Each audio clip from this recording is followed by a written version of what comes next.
Oh, now I see it. It shows Yeah, up I as think live on Facebook. we're That's live how it this works. time.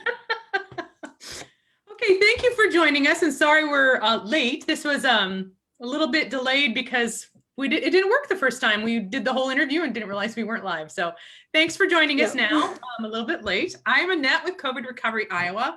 I'm an outreach worker with COVID Recovery Iowa. So if you log into our website, covidrecoveryiowa.org, you may get connected with me, or you might might get connected with Riley, who's also an outreach coordinator. So tell us a little bit about yourself. Hi, I'm Riley Gabers. I am another outreach counselor with COVID Recovery Iowa. Like Annette said, I'm also in my senior year of college, so this means that I've been doing a lot of work with my university's career center and professors and people in my field, which is education, just to get prepared for resumes and job hunting. So I've had a lot of that in my brain recently, and I thought I'd share some of the tips that I've been getting with you guys. And you actually have a webinar on resumes as well, correct? Yes, I made a little resume workshop based on some of the things that I've done with a previous job. At my university has a writing center where sometimes we would look over resumes and cover letters, and I just made a resource that was kind of brainstorming for that. Okay. How have you seen the pandemic impact like looking for a job or the workforce in general? Is there any connection between the pandemic and the workforce? Yes. So obviously a ton of people have lost their jobs, or their jobs have changed significantly, either shifting online or changing hours, things like that, where a lot of people are feeling that they have to change jobs, or they need to get a new job, or maybe even re-entering the workforce after a number of years without being in the workforce. So there's been a huge shift in how people are applying for jobs, and then what the job hunt process looks like being through Zoom interviews instead of in person in places. Okay. What is the importance of your resume? The resume is kind of like this first snapshot that your employer has of you before they even meet you. So if your resume is something that looks really professional, you look like you've put a lot of thought into it, and you look like you might be a good fit for the company, then that's a really good first impression. But if there are things like tiny errors in spelling, or if it looks like maybe this is a resume that you've reused for something that you might have applied for a different job at an entirely different company or field with, then that might give them the impression that you aren't caring as much as they want you to about this application. So you want to be really careful about what your snapshot says about you. Okay. What's one thing that someone can do that would help them improve their resume? I think one of the biggest things that people can do to help improve a resume is just to have someone else look over it. So if you have a friend or a family member, or even someone in the field that you're applying to, just having some fresh eyes on something that you've been working on over and over will give you the idea of what someone's first impression of that material might be, and whether or not that's a first impression that you want to be giving off. Is sometimes after you're working on something for a really long time, you think that there's things that you have on there and you don't, and you deleted it 3 drafts ago. Right. I agree. Because if I've been working on something for a long time, I'm reading what I know is supposed to be there, what I think is supposed to be there, not necessarily what's actually on there. So very important to have someone read it so that I know it makes sense. I didn't leave out an important word, or, so that I'm sounding professional and in that I'm making sense. Yeah. Do you have any tips for people that are like entering the job market now, or maybe entering the job market because of job loss for the pandemic, or their spouse lost a job, so now they're re-entering, or whatever that is? Is there any tips that you have with the studies that you've are just completing up that you could pass on? Yeah, I think one of the biggest things with that is always make sure that you're updating your resume, especially if you haven't been in the workforce for a number of years. Just checking to see if um, even like maybe the formatting of the resume for that job might have shifted a bit over the years since you had to apply for your last job, or maybe there are new skills that employers want to highlight. So if you've gained more skills with technology through having to use Zoom over the pandemic, that might be something that you want to add on your resume. um, so just updating with whatever skills that may be relevant over the years, even if you've had volunteer experiences while you were out of the workforce, or even just adding some information in your cover letter if it can't fit in your resume. I just had a thought and it just left. So we'll go on to the next question that I know is Okay. in my head. So what is one thing that parents need to know as far as relationship to resumes, jobs, and the pandemic? Is there anything, tips you can give to parents? I think a lot of people kind of underestimate the skills that go into parenting, and they brush them off when they're thinking to write their resumes because they don't think that they're relevant. But a lot of the things that parents do actually do translate directly into the workforce. So if you are thinking about the time management that you spend just getting your kids up in the morning into school, the way that you have to organize your schedules, or being able to be a leader in your family, all of those little things that you do, or not really little because parenting is taking care of an entire child's life, but all of the things that you do as a parent, those are skills that you are developing throughout your time as a parent. And those are things that you can bring up in interviews or mention on cover letters, or sometimes even fit into a resume itself. Okay. We have a couple of comments here and I'm trying to get to them.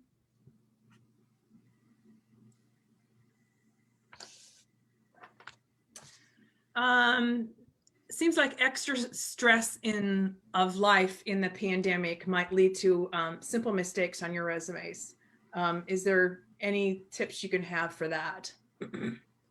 Um, I think the only thing you can really do with mistakes is just have yourself proofread over and over again. Make sure that you're using spell check so that you don't have any like grammatical errors, and then having someone else look over things.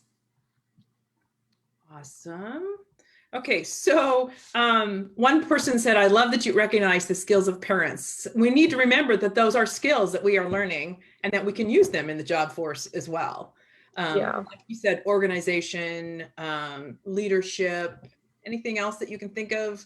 I know as parents, Patience. patience. Parents have so much patience. Yeah, that would be a good one. Yes.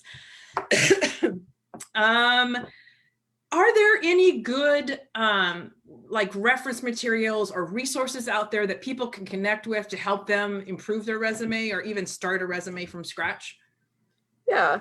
So I mentioned that webinar workshop thing that I made a while back.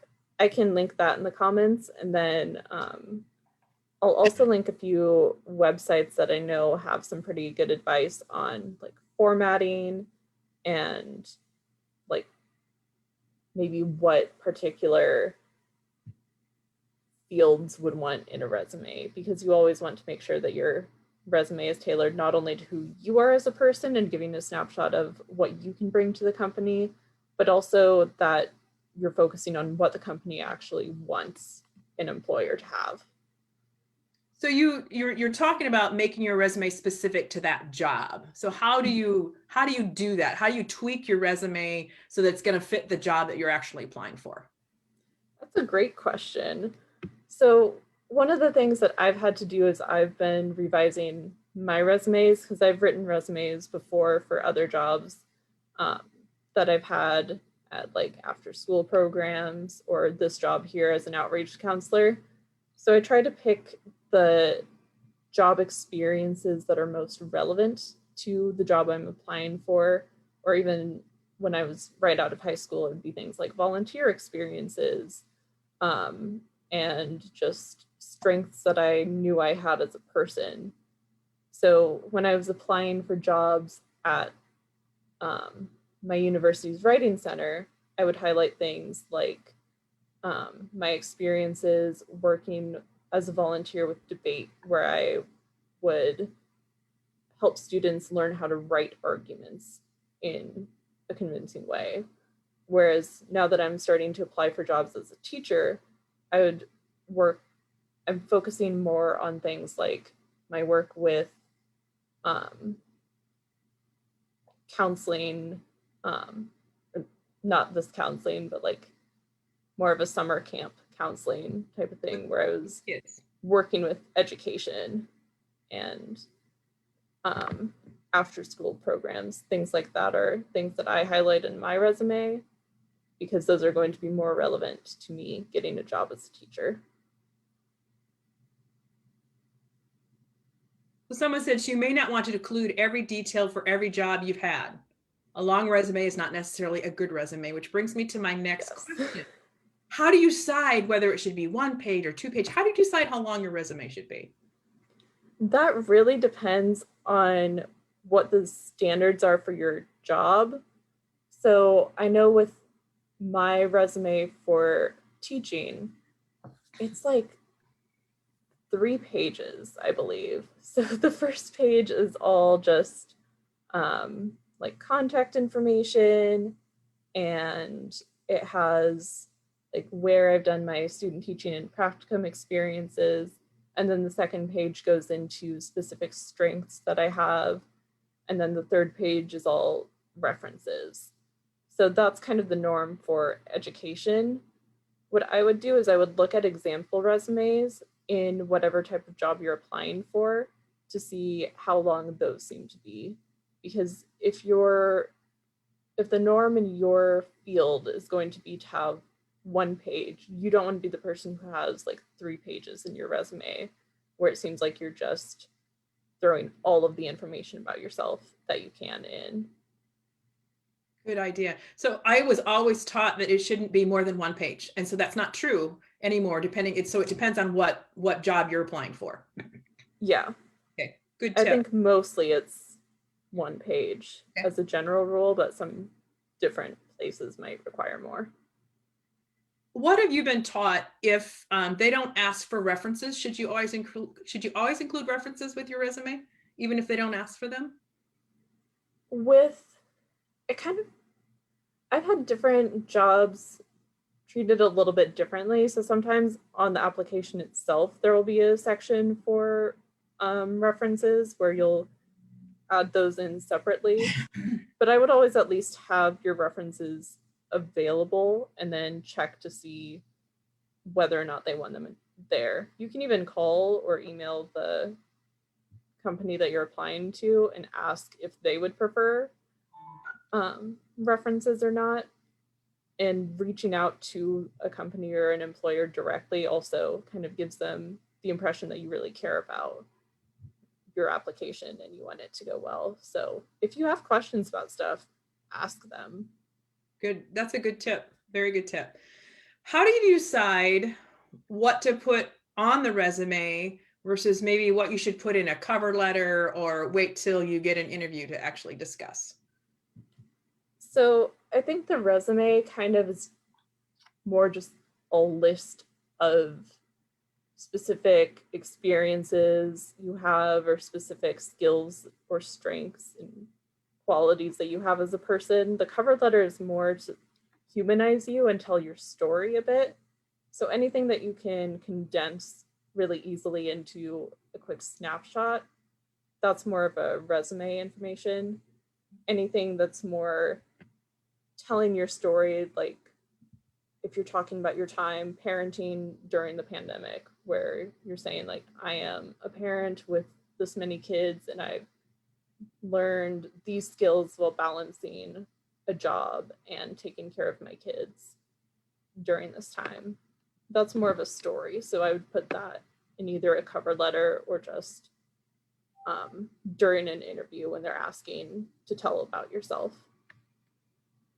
Okay. Anything that you want to add that I haven't asked you about, but you'd like to let people know what important about resumes, or what parents should know about updating their resume? I think I had another thing, but then I forgot what it was. Well, good. I wasn't the only one. Well, we can, Riley will get those resources we'll put in the comments for you so that you can link to those and to her webinar.